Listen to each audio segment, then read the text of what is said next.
Some people have been asking me to make an Ekko guide on Mobafire, and if you don't know, I have some guides there for Kane and Shaco already.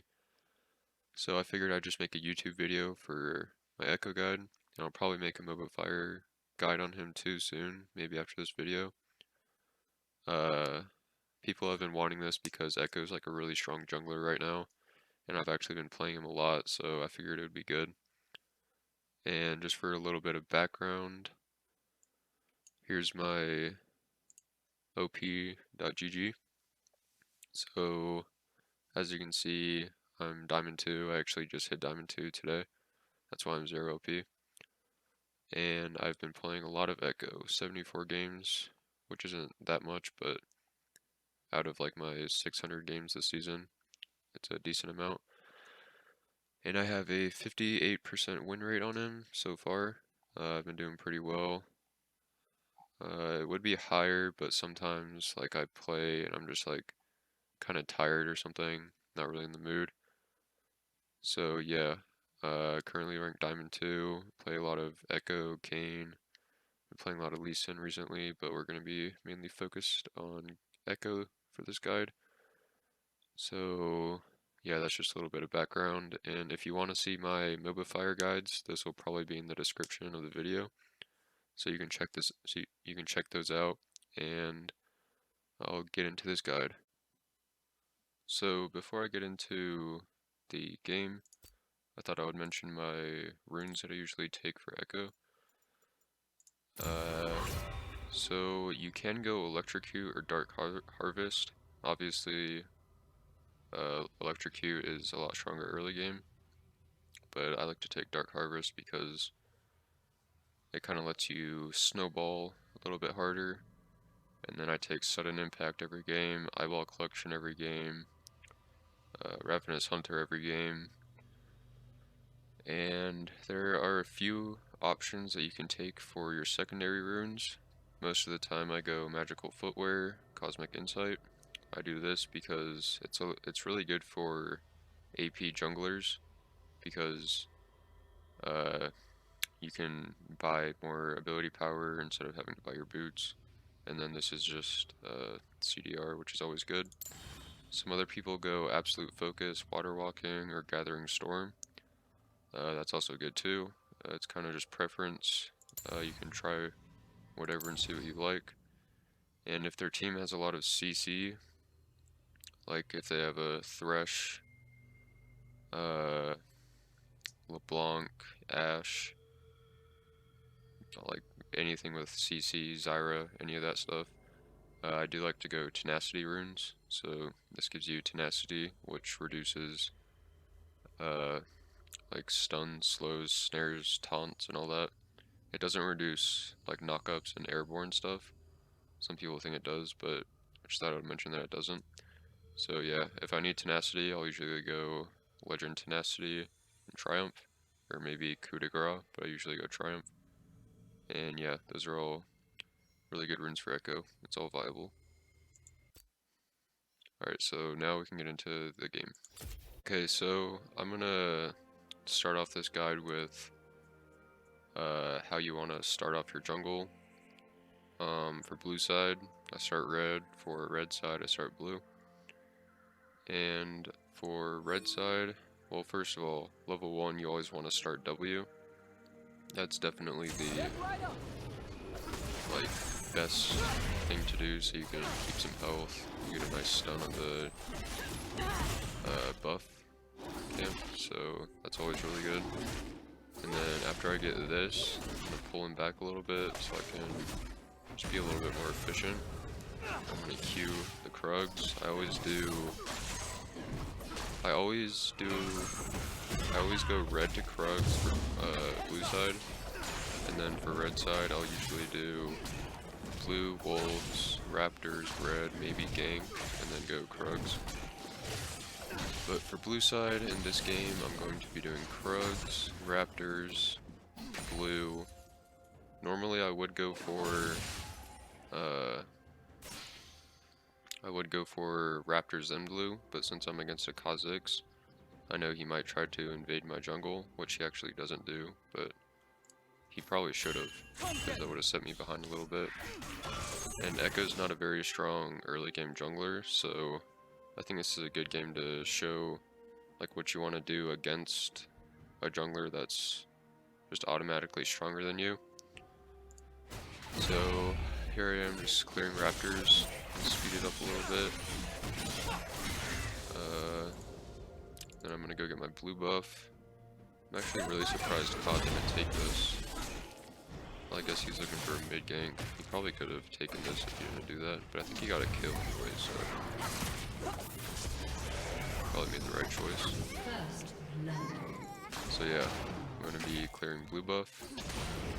Go to Gromp because their top laner is Heimerdinger, and he's pretty hard to gank, especially when you're not like a very strong early game jungler. And plus, he just pinged at his vision, so I'm gonna go for the scuttle because I saw Ka going bot lane, so I knew this would be free. I try to look for invades, but it looks like he took everything. And then I do look for a top lane gank, but sadly I don't get anything off because it is warded. So I just back off, go get wolves, back,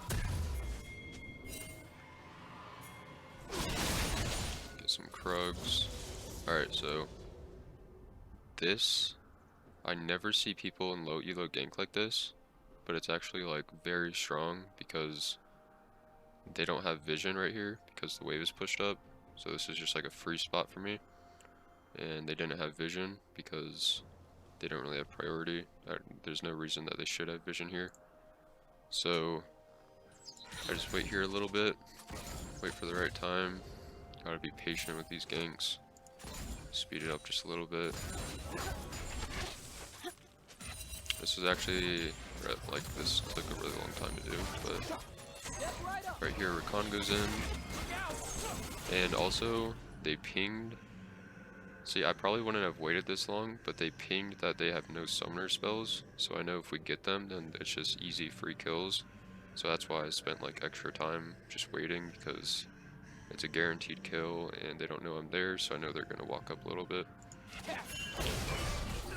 So yeah, I put my W down, I go in, get the stun. It's usually how Ekko ganks go. You don't get the stun on everyone, but if you do, it's usually really easy, good gank. Get the scuttle real quick. Get raptors. See Ka. So right here, I should have noticed their support's missing, but I didn't. And I should have just backed off of this red because Ka has 2 kills. He already has his full jungle item. He's like really ahead.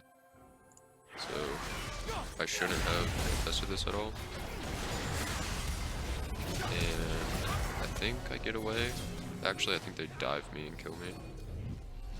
Yeah, I end up just giving the kill to Ashe because I don't want to feed Ka anymore. And plus, if I like just let them dive me, they would get extra gold off assist money.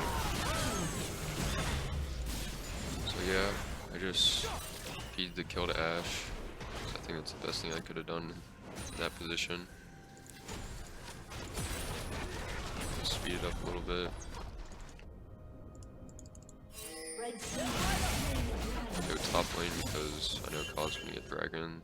Most of my camps are down. He took my red buff. I can get a little invade right here. Really good. I would have gone for red, but I noticed Nautilus is right there, so I just backed off. And I get my blue buff real quick.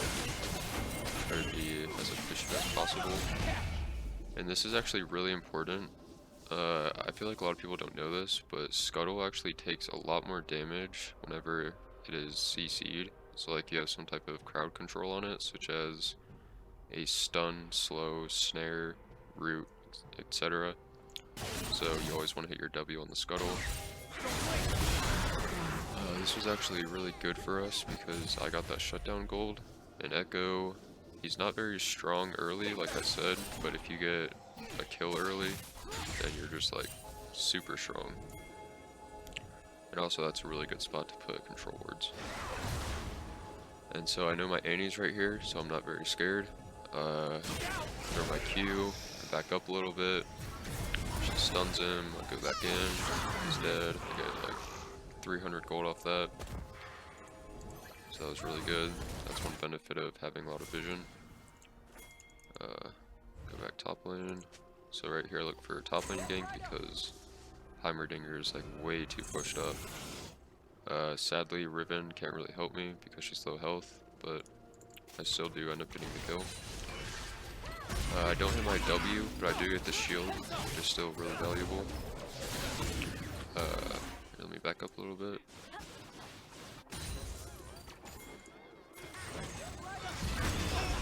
So, right here, I go around him, so my Q hits.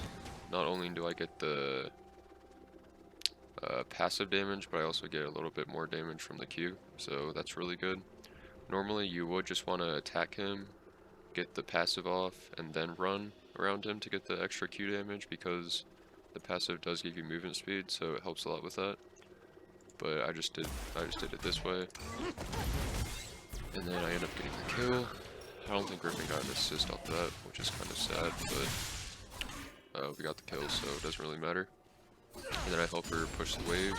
I don't take any of the CS because she's Riven and she can do a lot with that. I didn't know where Ka was, so I just decided to take one plate and then back off because he could have killed Riven really easily. And then briefly I back right here. And now that I've helped mid lane a little bit, top lane a little bit, I try to look for some bot lane ganks to help them some. I was just doing a little bit of poke. This Ka's being way too aggressive right now. I don't know what he's doing. He's really easy to kill right now, so just back up a little bit, let Kaisa try to finish him off. She doesn't get him right there, but I think I actually do right up here, so let's slow it down a little bit. This Ka played this really poorly. Yeah, he should have jumped like a lot sooner and just gotten out.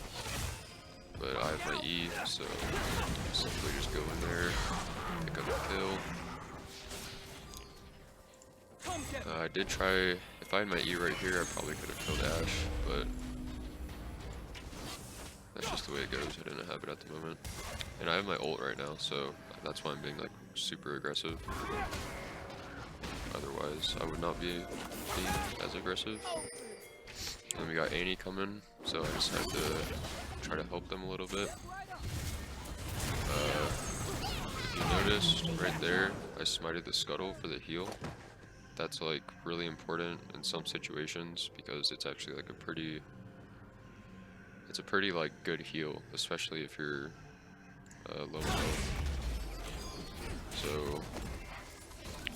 wait, let me back up. We actually killed Kali really quick right there. Didn't even see it. So yeah, again, I walk over here. I get the smite off scuttle. Pretty good heal, so 300 health. And he gets him low, finish him off. Try to look for the Nautilus kill. I think he flashes over. I flash over. I saw ults. And we get a pretty easy double kill right there. And if we had the support, we probably could dive Ashe, but it's kind of risky, not really worth it. I just try to cancel her recall right there, which is also pretty good because you kind of mess up people's like tempo, and then they have to like wait longer to get back, all that good stuff. So right here, I'm just killing the raptors, speed up a little bit, red buff, back. Let's see what I bought. So I bought a stopwatch, Seeker's arm guard. I bought this because Ka's so ahead. He does like a ton of damage, so I figured I need some armor. Plus he's really bursty, as well as a Kali. That's why I got the stopwatch, just in case.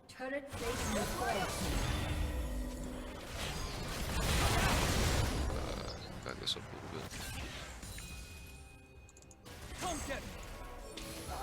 Alright, so backing off right here because they realize that they're way too deep. Right here, Pause pushed up a little bit too much, so go in, get the smite, the Q, get the passive damage, and I'm rooted right now because Nautilus has a insane amount of shit. I stopwatch the Nautilus ult, and then I look to pursue the kill on him. I think we get Nautilus right here. Yeah. So Kai'Sa finished him off. We got 2 kills, good gank. Infernal Drake is up, and Ka is still dead. And as you probably know, Infernal is very sought after dragon buff. I think it has the highest win rate right now, next to Mountain and Cloud. I think Cloud actually might have a little bit higher win rate. But yeah, Ocean is definitely like the least desirable, with Infernal being first. So yeah, we picked that up. Sometimes you have to spam ping because your team doesn't really understand sometimes. Annie's way back here, so I clear the wave for her.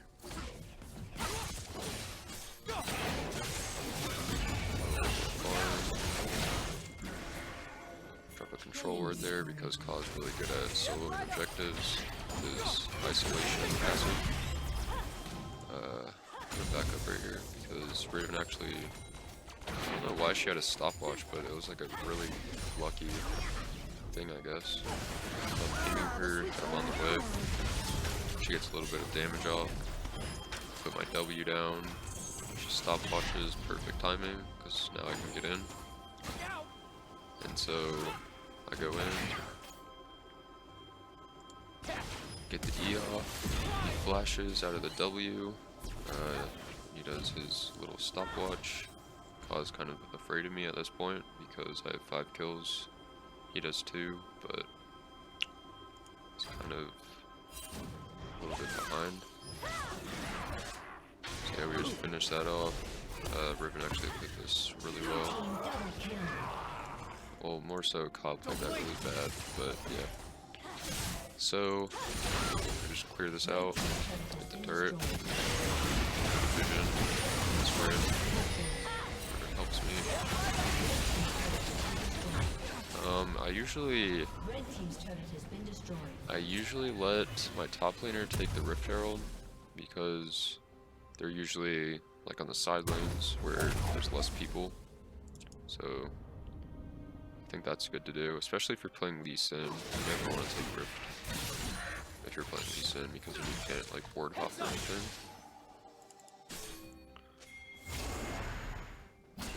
So yeah, just getting vision.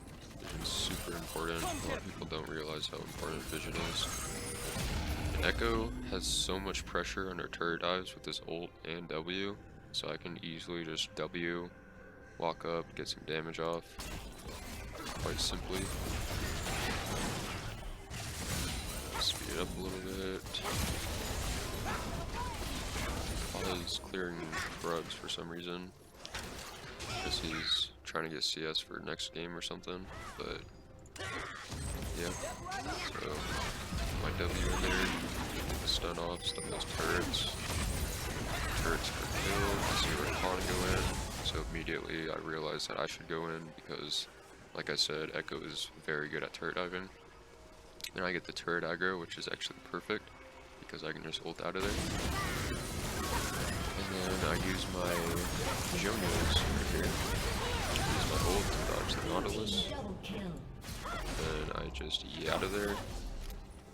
And they're in a pretty bad position, so I let my team finish them off. Pretty well though. That Q for a little bit extra damage. I know Ka's looking for me, so I'm running away. And yeah, I'm pretty sure my team uses Rift Herald right here. Yeah, and they actually end up closing the game. So I'm pretty much just trying to not let Ka get back. I actually don't have enough damage right here to kill him, so I just back up. That Dark Harvest stack. And yeah, my team finishes the game. So yeah, I used this game because I thought it would be good because Ka was like extremely ahead early game. I think he was 3-0 at one point. Yeah, 3-0-2, 300 gold bounty, and I'm 0-1. So I thought this was a really good game to show like how to play when you're behind. It's 4-6 right now. So yeah, really good game to show how to play when you're behind, how to get back up, how to help your team. You always want to help your bot lane whenever there's a dragon up, especially if it's like Infernal, Mountain, or Cloud. As I said, Ocean's not that important, but it's still nice to have. And if you don't know, Infernal Drake gives you bonus percent damage, Mountain Drake gives you bonus damage to objectives like towers, inhibitors, Nexus, Baron, and more dragons. And then Cloud Drake gives you out of combat movement speed, and Ocean Drake gives you, I think it gives you mana regen and maybe health regen. I'm positive it gives you mana regen, but I'm not sure about the health regen. So yeah, that's pretty much how you want to play Ekko. Just you don't want to like force too many fights early game. You want to keep track of the keep track of the jungler. Try to get vision constantly. Look for any ganks. I didn't gank Akali like one time this game because she's like impossible to gank with her E. She has her W. She has her ult. It's all super good for getting away. So yeah, I didn't really gank her that much. So yeah, that's pretty much like the basics of Ekko. And yeah. Alright, so I think I covered just about everything I wanted to in this guide. So if you learned anything from this video or you enjoyed it, make sure to subscribe. If you liked it, leave a like. If you have any questions or anything to say, just put it in the comments. Like I said, I do have some Mobafire guides for other junglers like Kane and Shaco. I'll put those in the description. I'll probably make a Ekko guide on Mobafire later today, and I'll put that in the description once I get that up. So yeah, if you liked it, make sure to like, subscribe, all that stuff. Thanks.